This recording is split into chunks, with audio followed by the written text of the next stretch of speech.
di kurikulum Merdeka tersebut itu memang guru siswa itu lebih diberi kemerdekaan jika dibandingkan dengan kurikulum yang terdahulu.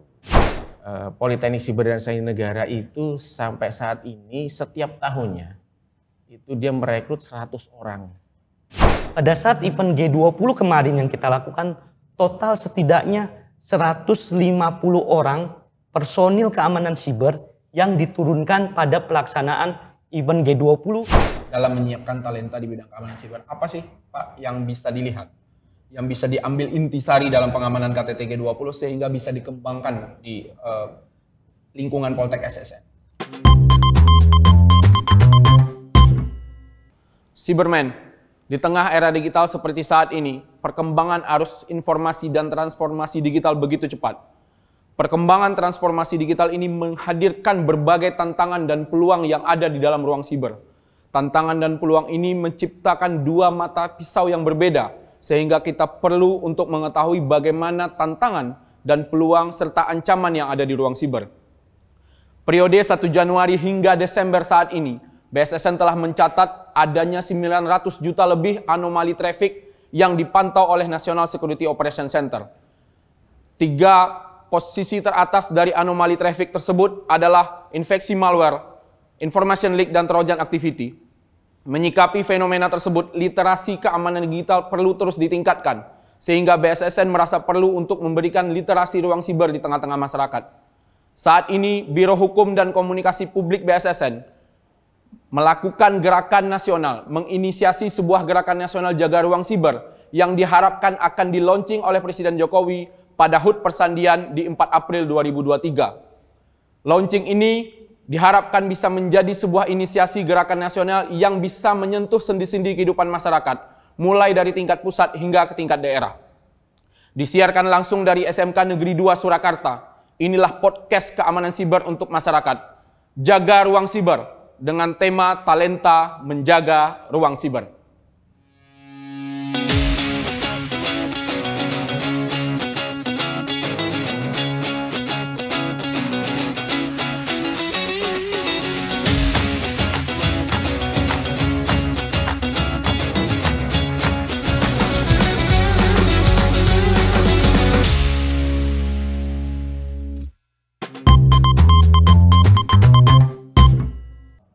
Ada Mas Andi Yusuf di sini. Mas, terima kasih banyak sudah hadir di Podcast Simas, podcast keamanan siber untuk masyarakat. Sama-sama Mas Jubir. Terima kasih waktunya setelah berbulan-bulan kita undang, akhirnya baru bisa ya. Nah, Cyberman, buat yang belum tahu, Mas Andi Yusuf ini adalah Direktur Operasi Keamanan Siber BSSN. Salah satu direktur penggerak keamanan siber di BSSN yang sangat diandalkan. Nah, kita akan ngobrol-ngobrol sama Mas Andi Yusuf, tapi tidak hanya Mas Andi Yusuf sendiri. Narasumber kita pada saat ini dalam Podcast Simas yang digelar oleh BSSN di episode kali ini, kita juga punya 2 narasumber lainnya, yaitu Kepala SMK Negeri 2 Surakarta, Pak Sugiarso. Apa kabar Bapak? Alhamdulillah kabar baik Mas. Terima kasih Pak sudah bahagia. diterima kita di sini. Sama-sama. Jadi, kita gelar acara, Pak Sugiarso selaku tuan rumah sangat menyambut baik dengan adanya literasi ruang siber. Terima kasih banyak kita dari BSSN, Pak. Sama-sama, semoga nanti terus berlanjut kerjasamanya. Selanjutnya, narasumber ketiga, ada salah satu Direktur Politeknik Siber dan Sandi Negara yang bertanggung jawab terhadap pendidikan Politeknik Siber Sandi Negara yang diberikan oleh masyarakat.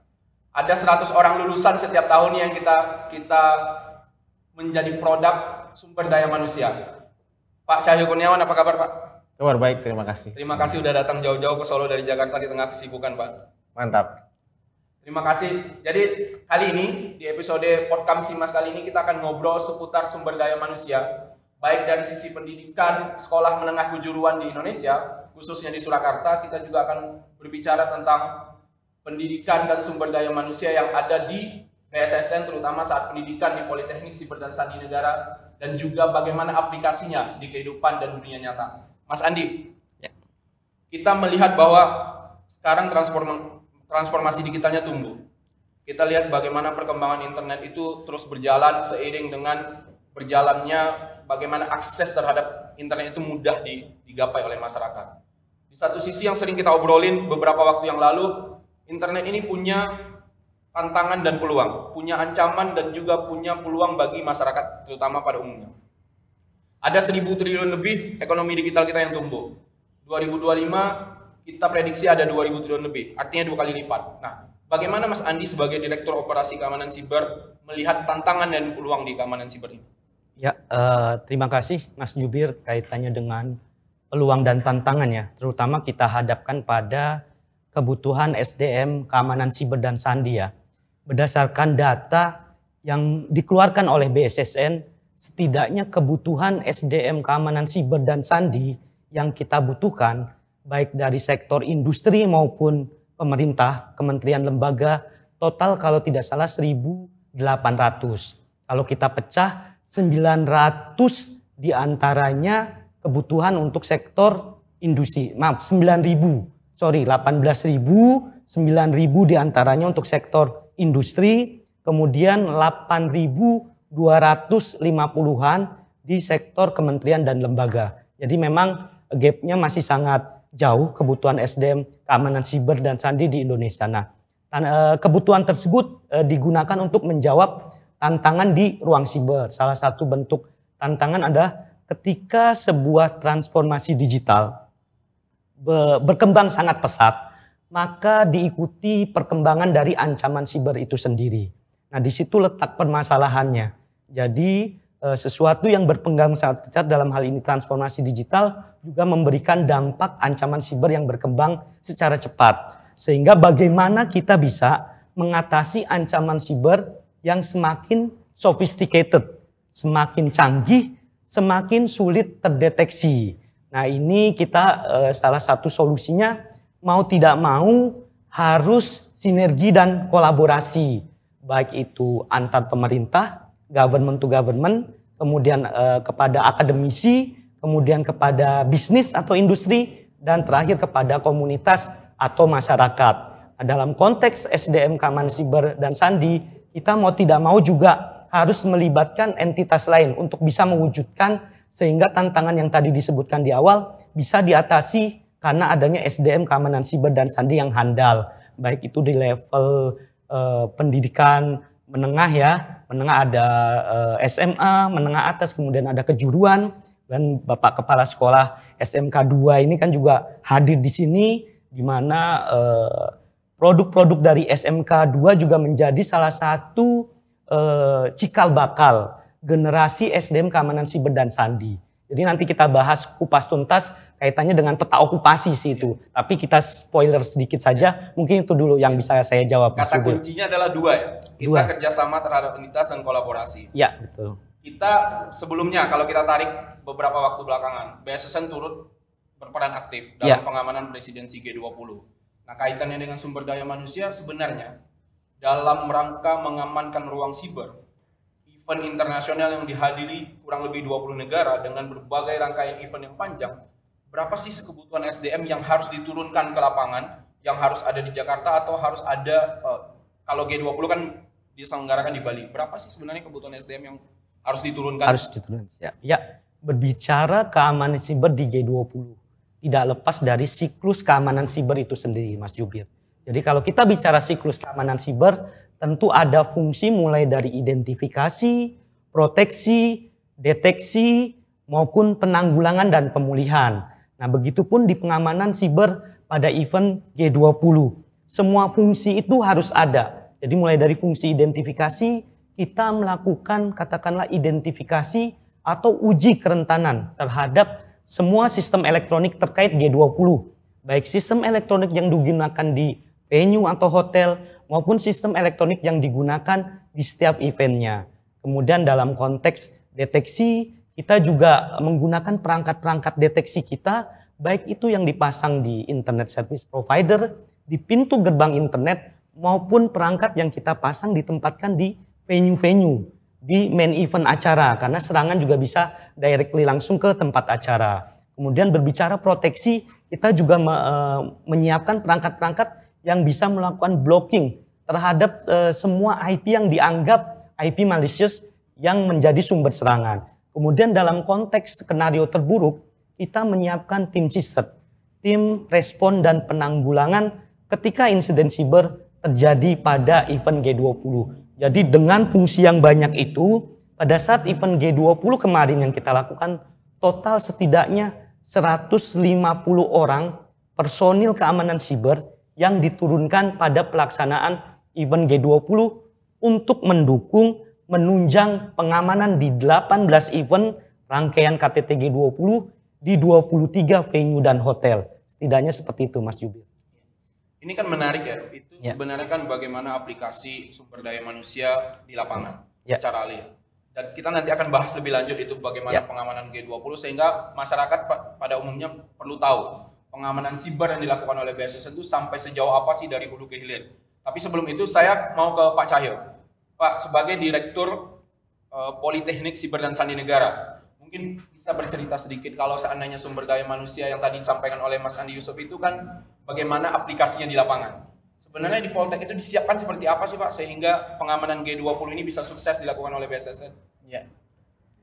Kalau di Politeknik Siber dan Sandi Negara, saya mulai dari rekrutmennya terlebih dahulu. Pada intinya sebetulnya persyaratan untuk rekrutmen calon taruna Politeknik Siber dan Sandi Negara itu ya mirip-mirip lah dengan calon-calon mahasiswa perguruan tinggi kedinasan. Namun mungkin ada aspek-aspek tertentu yang menjadikan itu kekhususan sesuai dengan karakteristik kebutuhan dari nanti mungkin BSSN dan juga institusi-institusi lainnya yang bekerja di bidang keamanan siber. Untuk yang lain, karakteristik lain juga mungkin ada juga yang lebih longgar daripada perguruan tinggi kedinasan lainnya. Misalnya kita mempersyaratkan untuk anak-anak lulusan SMA itu SMA IPA, kemudian madrasah aliyah juga IPA, kemudian ada juga SMK. SMK ini juga ada jurusan-jurusan tertentu, misalnya seperti jurusan teknik elektro, rancang bangun, perangkat lunak, dan beberapa jurusan yang lain yang mungkin sesuai sehingga nantinya bibit-bibit unggul dari sekolah menengah atas ini dan sekolah menengah kejuruan ini bisa kita didik di Politeknik Siber dan Sandi Negara. Ini rekrutmennya. Kemudian untuk kebutuhan apa sebetulnya yang menjadi sasaran? Ini kebutuhan BSSN tentunya ya, kebutuhan BSSN lah itu nanti menjadi sasaran, juga kebutuhan-kebutuhan lain yang berkaitan dengan keamanan siber dan sandi di berbagai instansi pemerintah, kementerian dan lembaga maupun daerah. Tentunya tadi disampaikan ada peta okupasi keamanan siber nasional. Nah, anak-anak ini kita didik, kita bina dengan materi-materi yang mengarah kepada di antara sebagian dari peta okupasi tersebut. Kemudian juga tidak hanya itu, tapi juga kebutuhan-kebutuhan yang lain sehingga mereka siap pakai. Ini yang kita lakukan di Politeknik Siber dan Sandi Negara, dan juga dari aspek mental dan jasmaninya, sehingga dia tidak hanya bagus di akademik atau otaknya saja, tapi juga dari aspek mental, jiwa nasionalismenya, sehingga dia mampu menjadi garda terdepan keamanan siber nasional. Kata kuncinya adalah menyiapkan sumber daya manusia. 4 tahun ya di Poltek ya Pak? Betul, 4 tahun. 4 tahun, jadi kalau seandainya dididik 4 tahun nanti akan lulus D4 setara S1. Betul. Nah itu sumber daya manusianya kan tidak hanya dididik secara bagaimana kurikulumnya berkembang, pendidikannya berkembang, itu juga akan melihat bagaimana perkembangan sumber daya manusia okupasi tadi. Iya. 18.000 Mas Andi Yusuf sampaikan 18.000. Sekarang kira-kira akan tercapai kapan Pak Cahyo? Jadi kalau kita kita cari target ya, sampai kapan tercapai, tentunya tidak bisa kita hanya mengandalkan Politeknik Siber dan Sandi Negara. Jadi sebagai gambaran saja, Politeknik Siber dan Sandi Negara itu sampai saat ini setiap tahunnya itu dia merekrut 100 orang calon taruna per tahun. Per tahun. Per tahun. yang lulus belum tentu 100 karena mungkin di perjalanan dia ada yang drop out dan sebagainya. Untuk itu kita tahun depan sedang berupaya untuk meningkatkan jumlah rekrutmen. Mudah-mudahan Kementerian Pan-RB berkenan untuk menambah sehingga jumlah kita kuotanya menjadi 125 orang. 125 orang. Ada 25 kota tambahan sehingga ini bisa jadi kabar baik untuk banyak sekali. Masyarakat. Boleh diinformasikan Pak Cahyo, tahun ini 100 orang ya? Tahun ini 100 orang. Yang daftar?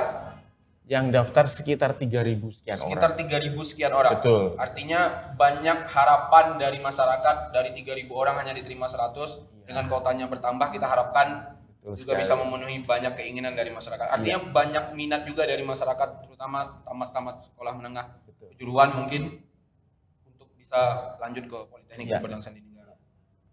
Kami sangat berharap ya bahwa lulusan-lulusan dari SMA maupun SMK atau madrasah aliyah yang IPA memiliki minat untuk masuk ke Politeknik Sumber dan Sandi Negara walaupun mungkin kapasitasnya masih 100 atau 125 ke depan. Namun dengan adanya banyak yang berminat, tentunya saringan akan menjadi semakin baik sehingga sumber daya manusia keamanan siber akan menjadi lebih bagus lagi. Modalitasnya sudah bagus untuk kita didik. Saya tahan dulu Pak Cahyo, saya ke Pak Sugiyarso. Pak Gi panggilan akrabnya Pak ya. Siap. Ya. Nah ini tadi Pak Cahyo udah sampaikan bahwa SDM pendidikan sumber daya manusia di BSSN itu di Poltek ada 4 tahun. Dia tamat D4 setara S1, ahli di bidang keamanan siber. Mas Andi Yusuf juga udah sampaikan bahwa bagaimana aplikasi SDM ini di lapangan pengamanan KTT G20 jadi contoh. SMK 2 Surakarta. Apa yang membuat SMK ini berbeda dibandingkan SMK lain? Begini, Mas Jubir. Jadi di SMK 2 Surakarta ini ketika kami menyampaikan kepada guru-guru kami, penyiapan SDM itu harus kompeten. Ya, kompeten di sini itu artinya pertama hard skill, kemudian ditambah soft skill dan karakter. Itu yang selalu kami tekankan pada Bapak Ibu guru. Jadi proses pendidikannya itu tidak hanya sekedar transfer ilmu, tetapi soft skill dan juga karakternya ini harus beda dengan yang lainnya. Nah, itulah yang terus kami gaungkan sehingga harapannya memang alumni-alumni dari sekolahan kami itu ada perbedaan utamanya di soft skill dan hard skill-nya tadi. Begitu Mas Ibu. Soft skill dan hard skill. Ya. Kalau kita mau lihat data, tentunya SMK Negeri 2 Surakarta punya data Pak. Setelah tamat sekolah 3 tahun. 3 tahun ya Pak ya? Ya. Setelah tamat sekolah lebih banyak langsung bekerja di industri atau di bidang pemerintahan atau melanjutkan pendidikan perguruan tinggi Pak? Kalau kedudukan atau posisi saat ini itu masih tetap banyak yang langsung bekerja. Kalau diambil persentasenya itu kira-kira 60% itu bekerja, kemudian 40% ya itu melanjutkan ke perguruan tinggi. Akan tetapi memang di akhir-akhir tahun ini ya, tren untuk melanjutkan ke perguruan tinggi itu semakin meningkat, Pak. Jadi semakin meningkat, begitu. Trennya meningkat mungkin nanti dengan adanya BSSN menghadirkan literasi keamanan siber di SMK Negeri 2 Surakarta bisa menjadi salah satu pilihan perguruan tinggi yang mungkin dituju oleh peserta didik SMK Negeri 2 Surakarta. Karena secara keilmuan, secara basic mereka sudah punya basic untuk di bidang IT. Mungkin bisa dijelaskan Pak, jurusan apa aja sih Pak yang ada di SMK Negeri 2 Surakarta ini? Baik, jadi pertama kami sampaikan terima kasih ya kepada BSN. Tadi Pak Cahyo juga sudah menginformasikan atau sosialisasi langsung kepada anak-anak kami. Jadi mudah-mudahan nanti memang menjadi salah satu alternatif ketika anak-anak kami lulus dari sini untuk bisa masuk ke Politeknik BSSN tadi. Nah kemudian kalau kompetensi keahlian atau jurusan yang ada di SMK 2 Surakarta, utamanya yang berkaitan dengan cyber ya, itu ada teknik komputer dan jaringan. Kemudian yang kedua, pengembangan perangkat lunak dan game, atau kalau yang dulu dinamakan rekayasa perangkat lunak. Kemudian yang ketiga, itu teknik elektronika. Ya, nah itu yang memang selama ini kalau dilihat dari materinya, nah itu ada mapel ya katakanlah, itu yang membahas kaitannya cyber. Nah namun toh demikian untuk kompetensi keahlian yang lainnya, karena kami melihat pentingnya hal tersebut saat ini, itu juga ada industri-industri dari luar yang memang kami ajak untuk bekerja sama. Nah itu dengan menyelenggarakan semacam diklat gitu Pak. Jadi semacam diklat ya tentang cyber, kemudian juga tentang digital marketing ya semacam itulah. Jadi memang untuk membekali mereka ya di era sekarang itu memang era digitalisasi tadi. Ya, era digitalisasi. Nah, tadi Pak Gi sudah singgung beberapa jurusan yang ada di SMK Negeri 2 Surakarta. Pak Cahyo juga sudah sampaikan bahwa ada beberapa kriteria dalam penerimaan Poltek. Jurusan-jurusan di SMK Negeri 2 Surakarta rasa-rasanya bisa menjadi salah satu syarat sudah terpenuhi ya Pak Cahyo. Sepertinya demikian. Jadi mungkin kita juga menunggu Pak. Menunggu nanti kalau seandainya SMK Negeri 2 Surakarta bisa melanjutkan perguruan tinggi, BSSN jadi salah satu pilihan. Siap. Begitu, Pak. Saya kembali ke Mas Andi Yusuf. Mas tadi disinggung bahwa ada peta okupasi kebutuhan sumber daya manusia 18.000 Mas. Ya. Dalam rangka pengamanan KTT G20, kita sudah lihat aplikatif di lapangan seperti apa. Tentunya kalau kita bisa sampaikan ke masyarakat, Mas Andi mungkin bisa declare bahwa pengamanan KTT G20 dilakukan oleh BSSN bekerja sama dengan semua stakeholder, sukses dilakukan dengan amannya ruang siber di KTT G20. Tapi di balik itu tentu ada evaluasi Mas.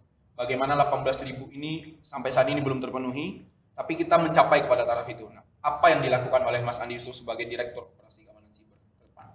Ya, terima kasih Mas Jubir. Kaitannya dengan kami di Direktorat Operasi Keamanan Siber, tentunya terus mengoptimalkan fungsi dari SDM Keamanan Siber yang terbentuk. Tentunya SDM Keamanan Siber yang terbentuk sebenarnya sudah melalui tahapan dari KKNI, Kerangka Kualifikasi Nasional Indonesia, yang sudah terbentuk dari peta okupasi. Karena bicara peta okupasi itu kan memberi kejelasan kepada tenaga kerja, kepada akademisi, dan kepada industri. Sehingga memberikan kejelasan kepada tugas, kompetensi, kewenangan, dan karir di bidang keamanan siber. Nah, di Indonesia tentunya. Peta okupasi ini sebenarnya kita sudah komprehensif Mas Jubir. Jadi ada dua peta okupasi nasional yang related langsung dengan keamanan siber.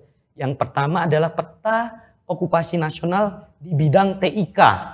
Di bidang walaupun judulnya di bidang TIK, tapi ada satu kolom yang related langsung dengan fungsi IT security. Tepatnya ada 38 okupasi di peta okupasi nasional bidang TIK.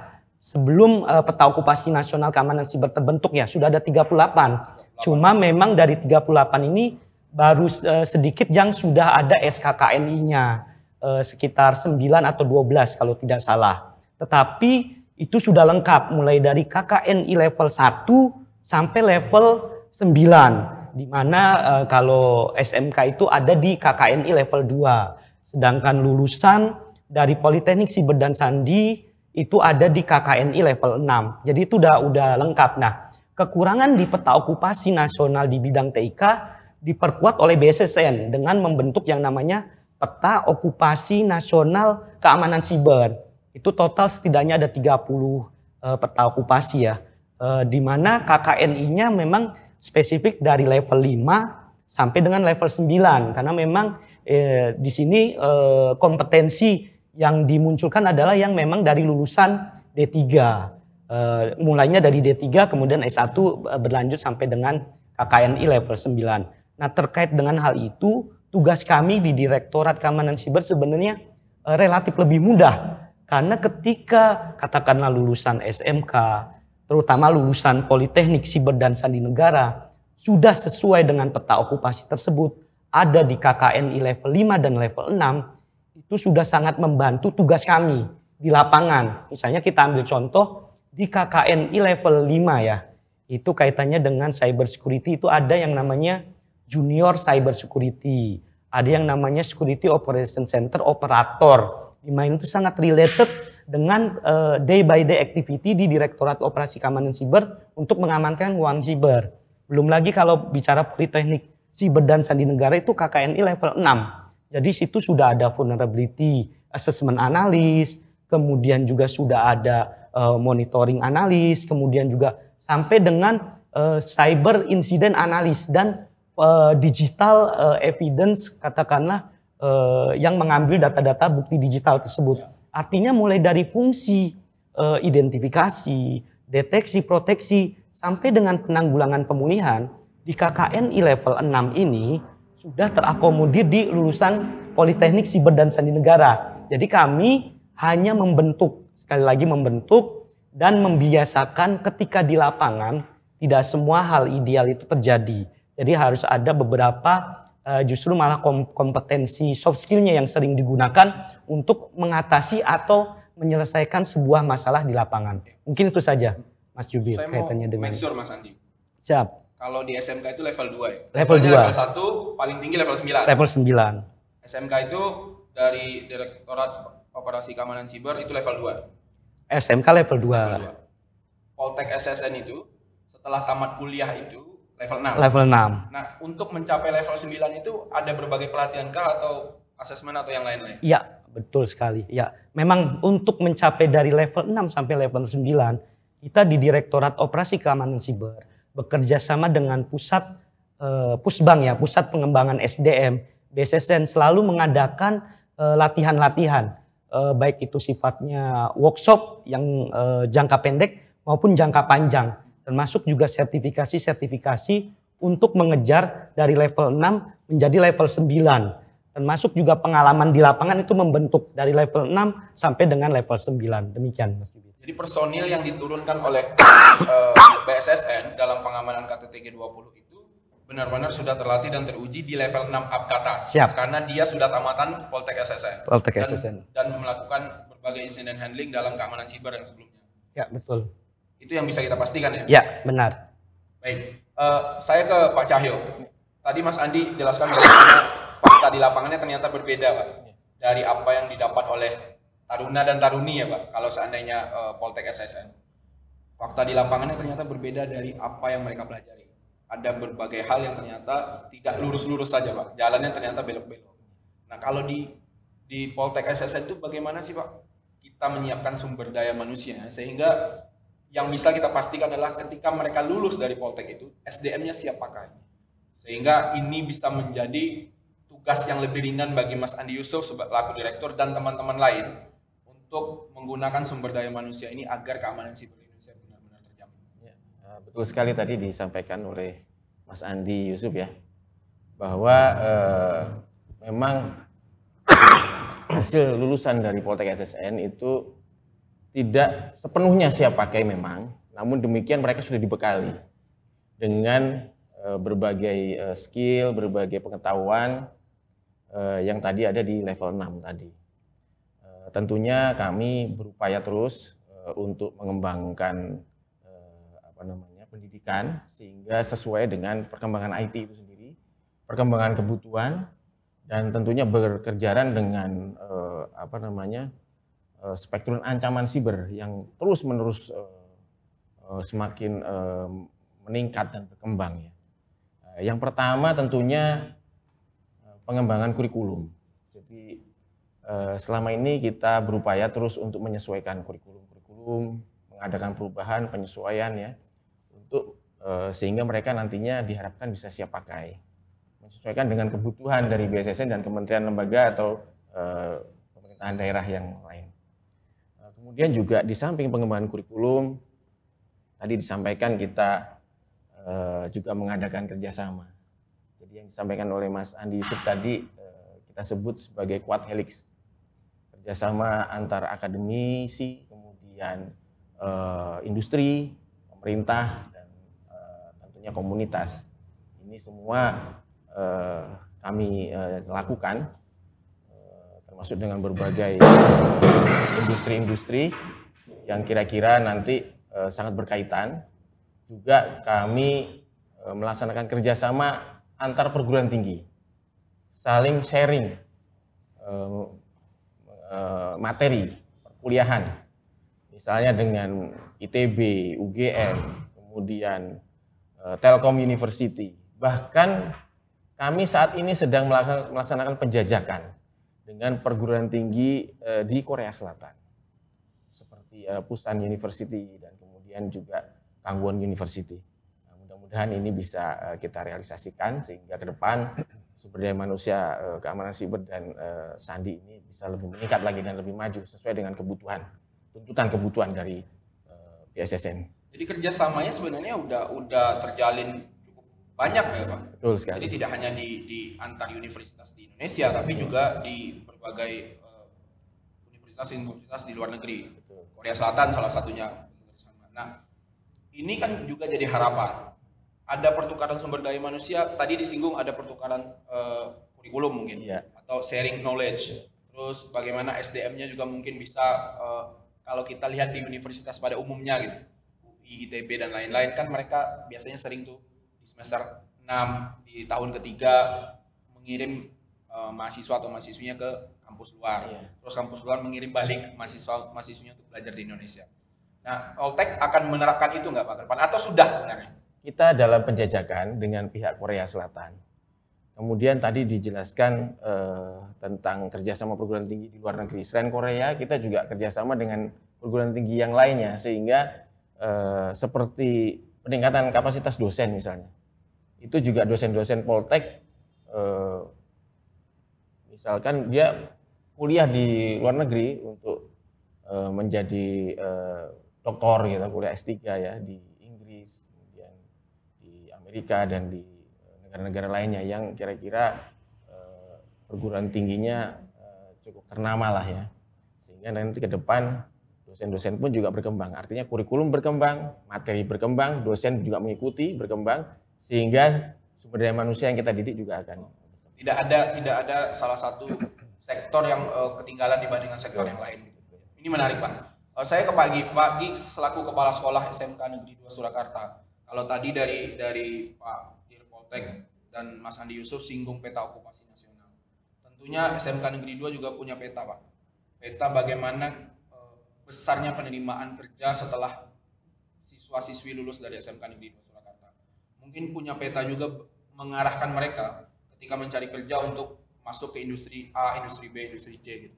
Masuk ke sektor-sektor lain atau justru melanjutkan pendidikan. Mungkin bisa di-share Pak supaya juga masyarakat tahu bahwa ini loh salah satu tujuan mengapa SMK Negeri 2 Surakarta ini menjadi salah satu pilihan.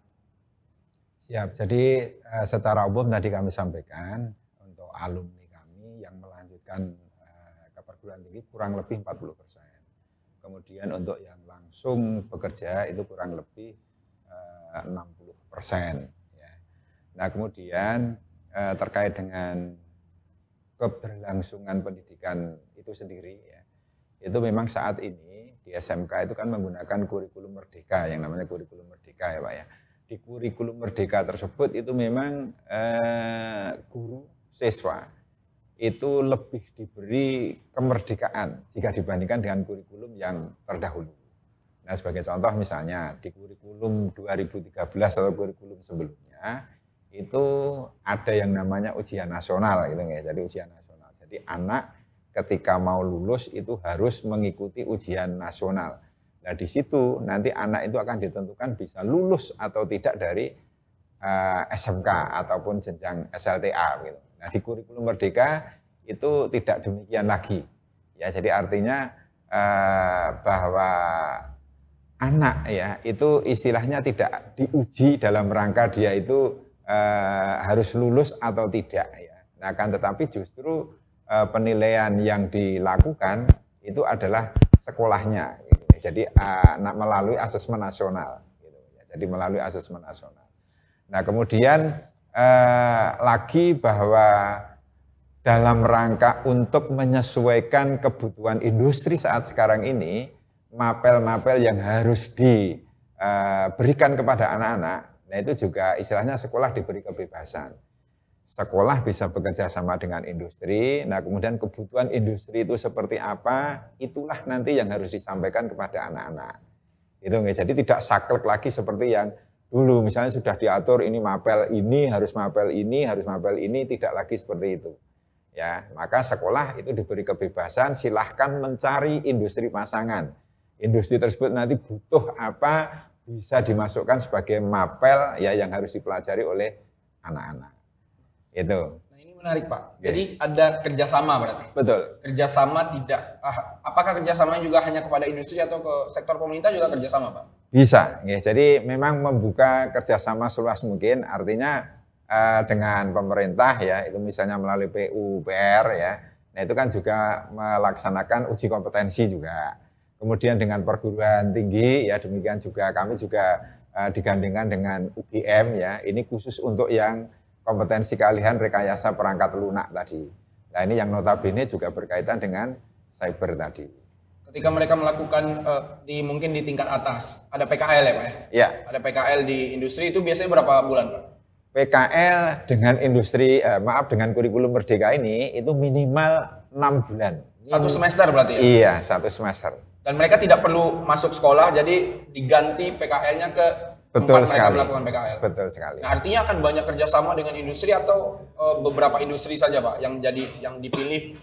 Contohnya di tahun ini PKL-nya anak kelas 3 atau anak kelas 2-nya di sini gitu Pak. Oke.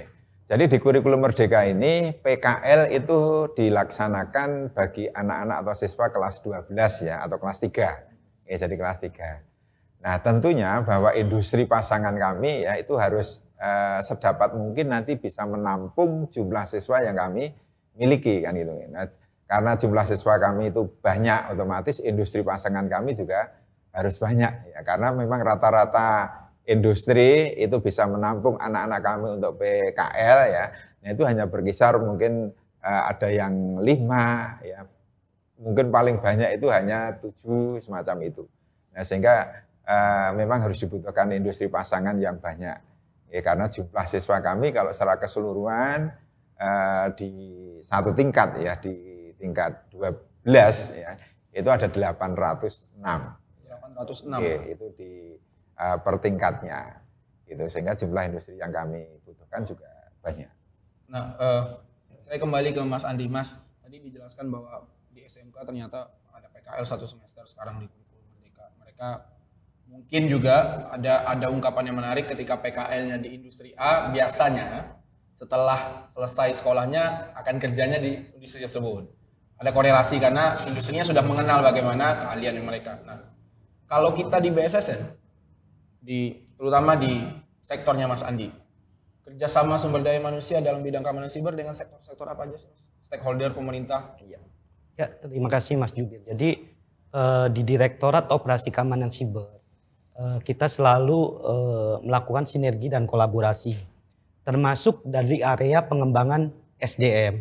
Kita bersama dengan stakeholder mitra kami bersama-sama mengadakan kegiatan-kegiatan dalam akses pengembangan SDM. Seperti contohnya kita melaksanakan seminar, kemudian workshop yang bisa secara konten digunakan untuk mengupdate kondisi terkini kaitannya dengan ancaman siber. Kemudian juga bisa memberikan informasi bagaimana mengatasi, mengamankan segala bentuk jenis ancaman-ancaman yang masuk ke Indonesia. Itu rutin kita lakukan, seminar dan workshop. Kemudian juga hal teknis lainnya yang kita lakukan dalam konteks pengembangan SDM di fungsi lainnya seperti misalnya fungsi penanganan insiden, kita bersama-sama melakukan yang namanya cyber drill test.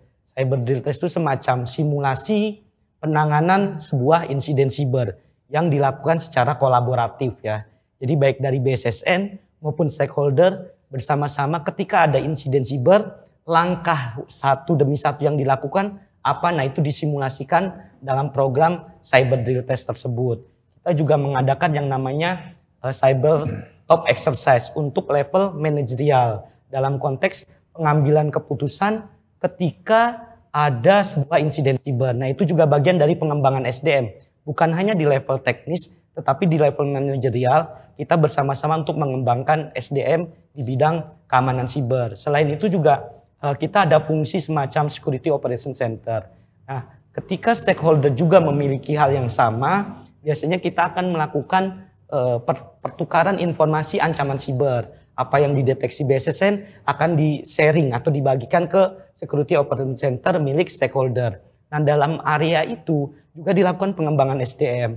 Bagaimana kita melatih ataupun bersama-sama mendidik baik itu dari BSSN maupun dari stakeholder untuk meningkatkan kapabilitas dalam konteks bagaimana melakukan sharing informasi yang baik dan benar. Menggunakan platform seperti apa. Nah, itu semua diajarkan dalam workshop-workshop singkat yang kaitannya dengan threat information sharing. Itu adalah salah satu contoh bentuk-bentuk kolaborasi antara BSSN dengan stakeholder untuk meningkatkan pengembangan SDM di instansinya masing-masing. Workshop-workshop singkat itu diselenggarakan setiap bulan?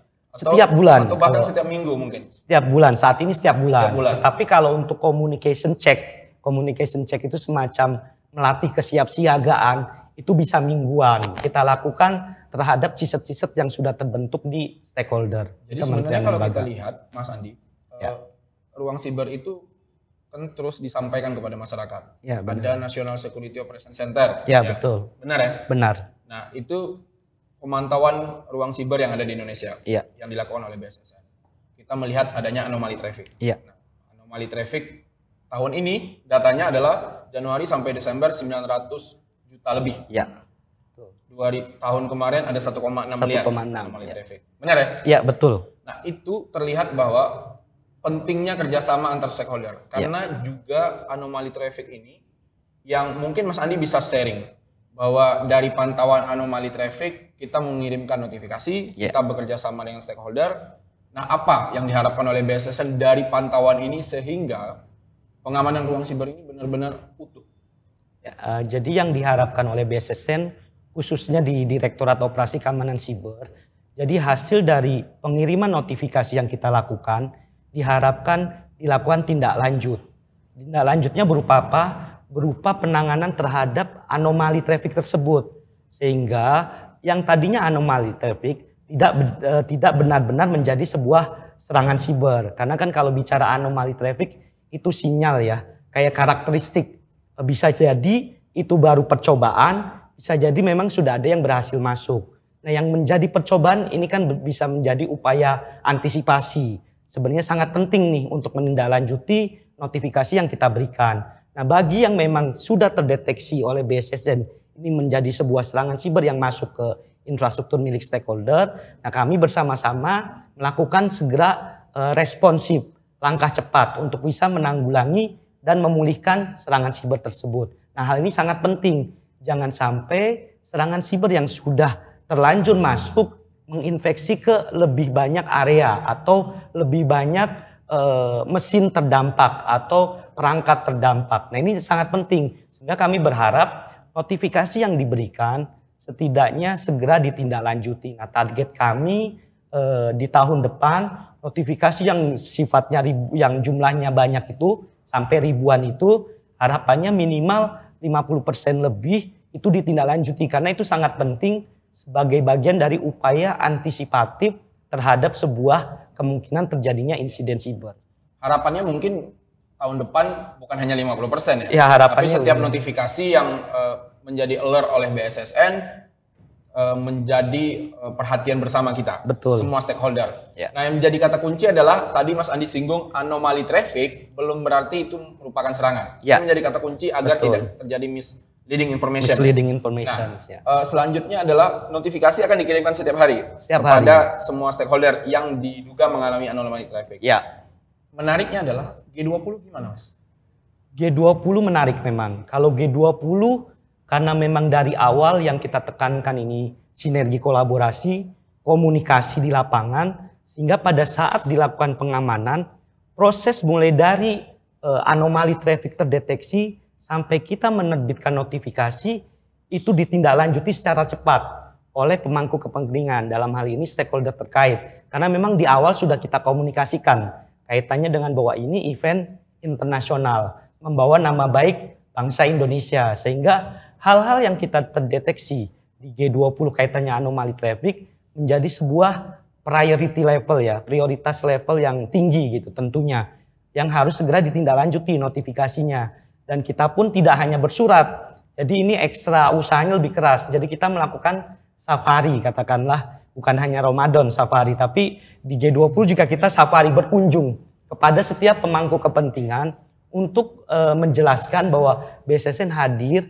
mengajak kita bersinergi kolaborasi untuk menjaga ruang siber dalam konteks kegiatan di G20, karena bukan hanya BSSN nanti ataupun instansi Bapak Ibu yang akan terdampak, tapi ini nama besar bangsa Indonesia yang nantinya akan terdampak ketika insiden siber benar-benar terjadi. Pengamanan KTT G20 itu kalau sebelumnya notifikasi hanya ngobrol via surat. Ya. Kalau G20 langsung ketemu. Langsung insiden handling. Insiden handling. Boleh dong dibagi ke masyarakat. Insiden Tidak. handling yang dilakukan oleh BSSN itu bekerja sama dengan stakeholder mulai dari identifikasi, mulai dari deteksi terhadap anomali sehingga sampai menyelesaikan kasus ini tutup. Ya. Itu kurang lebih berapa lama, Mas? Sehingga kita bisa lihat pengamanan ruang siber di KTT G20 itu kan dalam payung ataupun kacamata masyarakat kan bisa dibilang hampir tidak ada serangan siber yang benar-benar bisa mengkhawatirkan. Ya. Bahwa terjadi beberapa anomali, tentunya terjadi. Sehingga ini yang ditutup oleh BSSN kerjasama dengan semua stakeholder. Boleh di-share ke kita nih, Mas, apa sih yang terjadi di lapangan sehingga penanganan insiden itu bisa lebih cepat? Ya, benar. Memang kalau kita bicara penanganan insiden tidak lepas dari kerjasama dengan pemilik aset, Mas Jubir gitu. Itu yang paling penting. Selama ini tantangan di lapangan ketika kita menangani sebuah insiden siber, yang pertama belum tentu insiden siber itu diakui terjadi sebuah insiden oleh pemilik aset. Yang kedua, belum tentu BSSN bisa langsung turun tangan langsung untuk menangani aset yang terdampak terhadap insiden siber tersebut.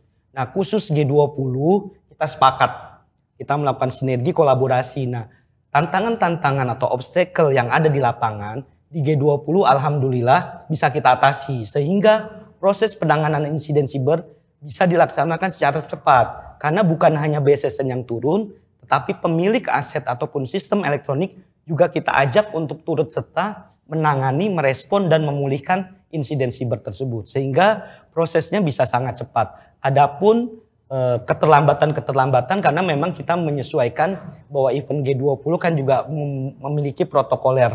Ketika kita ingin mengakses sebuah aset yang terdampak, tentunya ada waktu-waktu yang diperkenankan atau tidak. Tetapi overall, secara umum bahwa proses penanganan insiden siber di event G20 berhasil dilaksanakan secara cepat tanpa mengganggu proses bisnis dari pelaksanaan event G20 itu sendiri. Karena itu yang paling penting. Jangan sampai insiden siber terjadi mengganggu proses bisnis. Nah, biasanya kecepatan proses penanganan insiden itu kejar-kejaran dengan jangan sampai ini berdampak secara signifikan. Nah, alhamdulillah di G20 belum sempat insiden siber ini menjadi gangguan dalam proses eventnya, sudah kita pulihkan dan kita atasi. Jadi ibarat kalau ada serangan tuh, kalau kita mau ibaratkan ini semacam tabung ya Mas ya. Iya. Nah, serangannya baru masuk ke bagian paling atas. Ya. Nah, belum sampai ke bagian paling dasar. Sehingga udah ditepis dulu oleh BSSN Sudah bekerja ditepis. sama dengan stakeholder sehingga serangan siber itu bisa teratasi. Bisa teratasi. Nah, saya ke Pak Cahyo.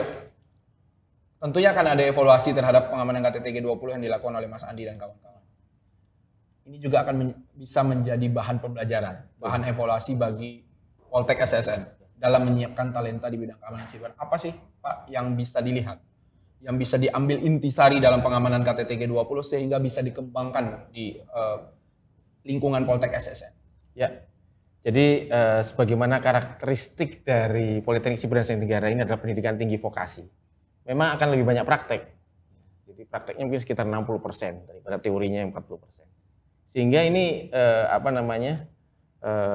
yang telah dilaksanakan oleh BSSN dalam melaksanakan keamanan siber di G20 tentunya akan menjadi pelajaran berharga juga buat kami sebagai mungkin bisa sharing pengalaman sehingga nantinya Taruna Poltek ini juga bisa melakukan praktek-praktek yang sesuai dengan kondisi yang memang sedang dibutuhkan oleh BSSN. Misalnya diantaranya pengamanan konferensi tingkat tinggi tersebut, misalnya seperti itu. Belum lagi bagaimana para taruna nantinya dihadapkan dengan pekerjaan-pekerjaan mereka, misalkan di NSOC, National Security Operation Center. Itu kan juga mereka harus siap pakai, harus langsung bisa on site di sana. Sehingga ini pelajaran berharga buat Poltek SSN. Tentunya kami nanti akan dan memang sudah melaksanakan sharing. Juga kemarin kita membahas juga tentang bagaimana kita melakukan tabletop exercise misalnya, kemudian melakukan semacam cyber security drill tadi, cyber drill yang mungkin nantinya akan bisa diterapkan ketika mereka selesai lulus dan bekerja di BSSN atau di kementerian lembaga lainnya. Saya kira itu pelajaran berharga buat kita. Nah, dan kerjasamanya akan terus berjalan. Betul sekali. Tahun depan akan ada banyak event internasional. Ya. Mas Andi, Ya. akan banyak event internasional. Betul. Pengamanan justru lebih ekstra. Ya. KTT G20 mungkin bisa menjadi role model ya Mas. Jadi mungkin nanti bisa digas juga oleh Poltek SSN. Ya, satu lagi Mas. Jadi tahun depan kita berharap ya, kita akan, tadi saya menyampaikan ada kerjasama. Ini ada satu kerjasama yang sangat strategis dengan Korea Selatan yang tadi saya jelaskan, yaitu dengan pihak KOICA. Jadi diharapkan tahun depan ini kita sudah mulai mengembangkan atau mendapatkan hibah dengan mengembangkan atau membangun laboratorium yang kita sebut sebagai Cyber Security Vocational Center, CSVC. Ya. Ini nantinya akan sangat signifikan bagi anak-anak, bagi para taruna untuk bisa lebih mengembangkan diri dengan praktek-praktek itu, karena nanti lab ini lengkap dengan peralatan keamanan siber di sana. Dibangun nanti direncanakan ada 3 lantai di sana. 3 lantai. Di BSSN di Politeknik Siber dan Oh, Sains di Negara. Poltek SSN. Dan itu tidak hanya dimanfaatkan oleh Politeknik Siber dan Sains Negara, tetapi dimanfaatkan juga nantinya oleh BSSN, kemudian juga oleh seluruh masyarakat ya, baik private sektor, kemudian lainnya, termasuk dari SMK juga bisa memanfaatkan, karena mereka nanti bisa menggunakannya secara online. Jadi nanti di sana platformnya bisa online maupun offline, sehingga tidak perlu mereka datang ke tempat kami, tapi mereka bisa mengaksesnya secara online. Saya kira itu suatu perkembangan yang baik, sehingga kita berharap nanti Politeknik Siber dan Sains Negara akan menjadi pusat keunggulan keamanan siber dan kriptografi. Keunggulan di bidang keamanan siber dan kriptografi. Saya ke Pak Gi. Tadi dijelaskan bahwa Poltek SSN siap pakai pendidikan vokasi yang lebih banyak ke praktek. SMK justru juga begitu ya Pak? Iya. Kerjasama dengan industri tadi disampaikan disinggung di awal. Kolaborasinya Pak, akankah dengan industri-industri yang sudah settle? Atau akan membuka diri untuk industri-industri lainnya? Atau juga akan berbentuk kerjasama dengan kementerian lembaga? Sehingga harapannya kan ada kebanggaan Pak dari orang tua. Ketika anaknya tamat sekolah, tidak hanya bekerja di industri, tapi juga bekerja di bidang pemerintahan. Ada jiwa nasionalisme yang dibangun, tadi yang disinggung oleh Pak Cahyo. SMK 2 Surakarta menyiapkan seperti apa Pak? Ya. Jadi pada prinsipnya bahwa memang di SMK ini ya, itu diminta untuk mencari pasangan. Ya. Jadi mencari pasangan sebanyak-banyaknya. Jadi bisa industri, bisa instansi pemerintah, bisa perguruan tinggi ya, dan sebagainya. Sehingga dengan harapan semakin banyak pasangan, ya, nah itu nantinya semakin banyak peluang memang dari anak-anak kami ketika memang dia itu sudah lulus dari sini. Gitu. Ya, nah memang selama ini itu yang sudah terjalin kerjasama kami itu dengan beberapa industri tadi Pak. Jadi dengan beberapa industri. Di samping itu memang kaitannya cyber itu sendiri itu dari alumni sekolahan ini itu sudah membentuk komunitas. Jadi komunitas cyber itu sudah terbentuk, nah sehingga dari alumni tersebut itu sudah seringkali istilahnya itu memberikan pengalaman-pengalaman ya di bidang tersebut kepada adik-adiknya di sini. Termasuk ketika harus mengikuti lomba, itu kan seringkali. Jadi entah di TNI kemarin pernah ikut lomba anak kami dan juara 1 juga Pak, di Jakarta ya, di TNI itu. Kemudian kemarin di UGM itu baru juara 3 ya tentang cyber ini. Karena memang ikatan atau komunitas alumni tentang cyber tadi alhamdulillah sudah berjalan dengan kuat.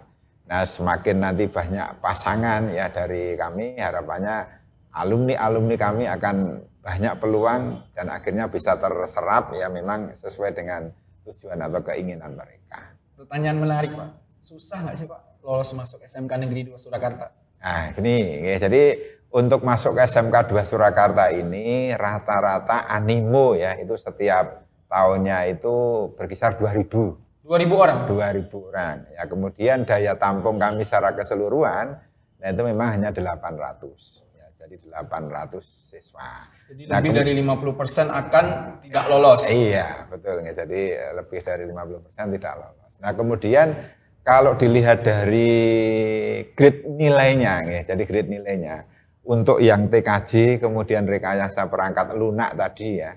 Nah, itu memang dilihat dari skor animo yang masuk itu rata-rata memang yang tertinggi di situ jika dibandingkan dengan jurusan yang lainnya.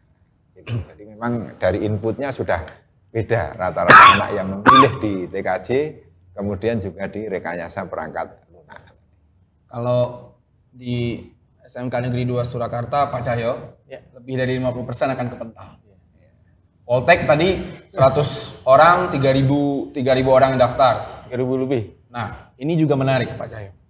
Mungkin bisa bagi tips bagi banyak masyarakat di luar sana, bagi orang tua yang menonton podcast Simas, bisa memberikan tips dan trik agar lebih bisa mempunyai harapan. Apa sih yang dipersiapkan untuk lulusan SMA untuk bisa lolos di Poltek SSN?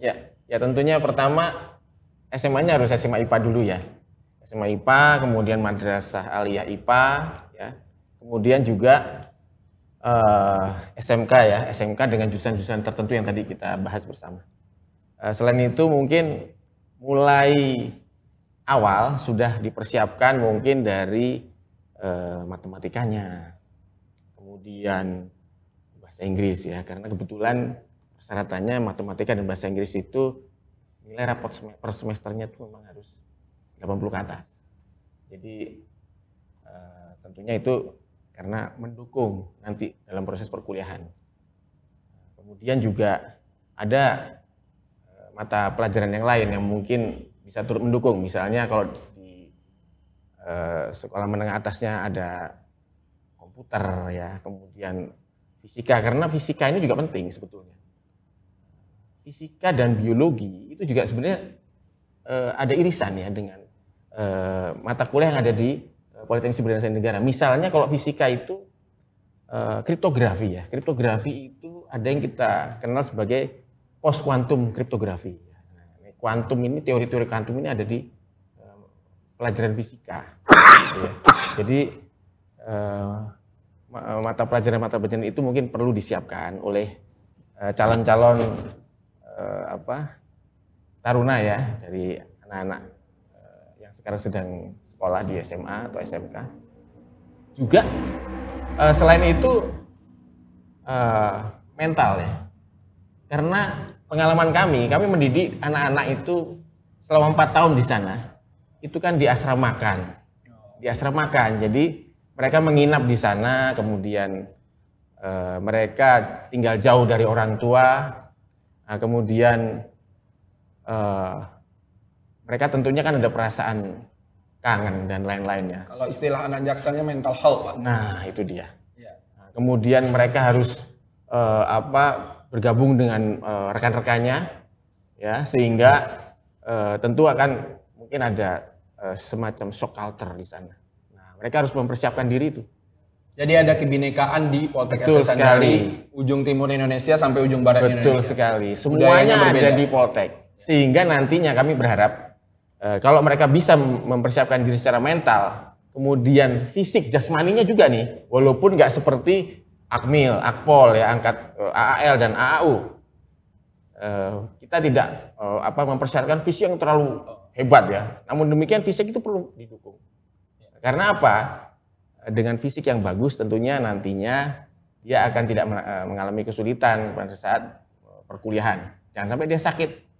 Ada beberapa contoh masalah ya ketika taruna itu sakit sehingga dia tidak mampu mengikuti perkuliahan. Nah itu dia. Jadi saya kira itu persiapan-persiapan yang wajar ya, tidak terlalu khusus, namun demikian memang sekali lagi karakteristik dari apa yang nantinya diharapkan dari calon-calon taruna Politeknik Siber dan Sandi Negara itu yaitu akademik, kemudian fisiknya harus bagus dan mentalnya harus kuat karena dia diasramakan itu tadi. Ya. Saya kira itu yang sangat kami harapkan dan kami juga sangat berharap mudah-mudahan banyak sekali calon-calon taruna Politeknik Siber dan Sandi Negara yang mau mendaftar. Pertanyaan penutup Pak, ya. Untuk semua narasumber. Mas Andi, ya. Harapan dan himbauan mungkin terhadap generasi muda dalam menjaga ruang siber Indonesia. Ya, harapan dan himbauan, terutama ajakan untuk generasi muda di Indonesia. Yang pertama, ketika Anda masuk ke ruang siber, minta tolong untuk dilakukan aktivitas di ruang siber secara aman, itu penting. Kemudian secara bijak dan tentunya secara bertanggung jawab. Itu saja, secara sederhana dilakukan mulai dari diri Anda, ajak teman-teman di sekitar Anda, ajak lingkungan Anda, ajak keluarga Anda. Maka itu akan membentuk sebuah ekosistem keamanan siber secara sederhana. Mungkin itu, Mas Jubir. Terima kasih Mas Andi. Pertanyaan yang sama Pak Gi mungkin bisa disampaikan ke masyarakat. Terima kasih kepada BSSN ya, pada kesempatan ini kami merasa banyak ilmu yang sudah kami terima. Demikian juga tentunya untuk anak-anak didik kami dan juga Bapak Ibu guru kami. Sehingga kami berharap dengan tambahnya ilmu pada kesempatan ini tadi akan bisa membawa keluarga besar SMK 2 Surakarta khususnya itu untuk bisa memanfaatkan ruang cyber tersebut dengan produktif. Ya jangan sebaliknya. Itu harapan kami sehingga ruang siber tersebut itu betul-betul bisa diharapkan untuk mendukung aktivitas lebih produktif. Itu Pak, terima kasih. Terima kasih Pak Gi. Pak Dir Poltek mungkin bisa sampaikan sebagai penutup akhir. Saya menyambungkan dari dua ini aja Mas. Ekosistem ruang siber ya. Jadi ternyata ekosistem ruang siber jadi jejaring ya. Terdiri dari jejaring, semua lapisan ada di sana. Jadi saya berharap jangan sampai menjadi mata rantai yang terlemah. Karena disitulah nanti titik dari kelemahan dari satu kekuatan atau keamanan siber tersebut. Sehingga kita berharap mudah-mudahan masyarakat luas, adik-adik, SMA maupun khalayak ya, mampu melindungi keamanan data pribadi yang pertama, kemudian mampu untuk sama-sama mensosialisasikan tentang kerawanan-kerawanan dan bagaimana kita bersama-sama berkontribusi, saling bersinergi untuk meningkatkan keamanan siber nasional. Kata kuncinya sinergi, kolaborasi, dan bersama-sama menciptakan ruang siber yang aman untuk digunakan saat ini dan kemudian hari. Pagi, terima kasih banyak sudah hadir. Pak Cahyo, terima kasih banyak. Mas Andi Yusuf, terima kasih banyak. Mas Jubir. Inilah Podcast Simas episode kali ini. Semoga apa yang kita sampaikan memberikan manfaat untuk banyak orang. Kita ketemu di Podcast Simas selanjutnya. Sampai jumpa.